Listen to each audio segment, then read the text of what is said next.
महायुतीच्या आमदारांची दिवाळी, प्रत्येकी 5 कोटींचा निधी मिळणार, मात्र 54 नवनिर्वाचित आमदारांनाच निधी मिळणार असल्याने इतरांमध्ये नाराजी।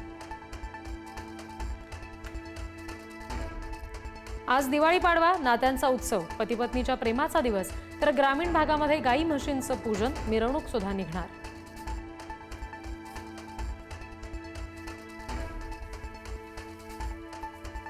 पुण्यातील सारसबागेच्या दिवाळी पहाट कार्यक्रमामध्ये गोंधळ, भगव्या टोप्या घातलेल्या तरुणांकडून मारहाण, पोलिसांना जमावाला पांगवण्यात यश, सध्या तणावपूर्ण शांतता।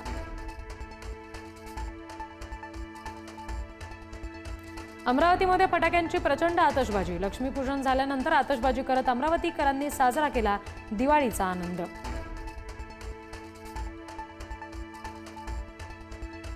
कोल्हापूरमध्ये लक्ष्मीपूजनानंतर आतषबाजीनं शहर उजळलं, दिवाळी उत्साहाची ड्रोन दृश्य पुढारी न्यूजवर। दिवाळीमध्ये राज्यभरात आगीच्या घटनांमध्ये मोठी वाढ, एकट्या पुण्यात काल 42 ठिकाणी आगीच्या घटना, तर मुंबई, नवी मुंबई, नागपूर, भिवंडीत सुद्धा अनेक ठिकाणी आग।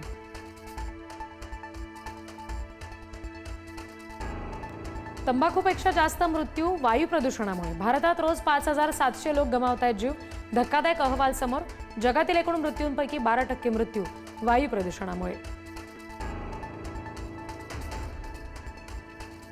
पुढील 5 दिवसात महाराष्ट्रातील अनेक जिल्ह्यांमध्ये पावसाचा अंदाज, ऐन सणासुदीत आलेल्या वादळी पावसामुळे लोकांची तारंबळ, पुढील काही दिवस पावसाचेच राहणार।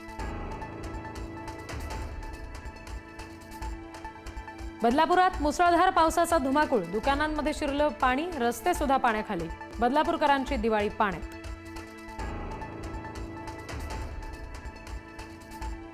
डॅमेज कंट्रोलसाठी आलेल्या कृषी मंत्री दत्ता भरणे यांचा यू-टर्न, स्वराज्य संस्थांच्या निवडणुकीसाठी बैठक घेतली, मी जरी पक्षातून बाहेर पडलो तरी काय फरक पडणार, भरणेंचं वक्तव्य।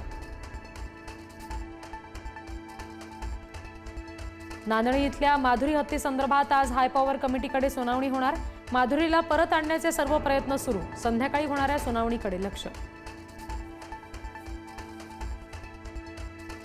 जालन्यामध्ये बंजारा उपोषणकर्ते विजय चव्हाण यांच्या उपोषणाचा आज 6वा दिवस, धनगरांपाठोपाठ बंजारा समाज सुद्धा एसटीच्या आरक्षणासाठी आक्रमक। मेळघाटातील मजुरांना 5 महिन्यांपासून मनरेगाचं वेतन नाही, 5 कोटी अडकल्यानं दिवाळी अंधारात, पाड्यामध्ये देखील स्मशान शांतता, वेतन मिळालं नसल्यामुळे मजुरांचं स्थलांतरण।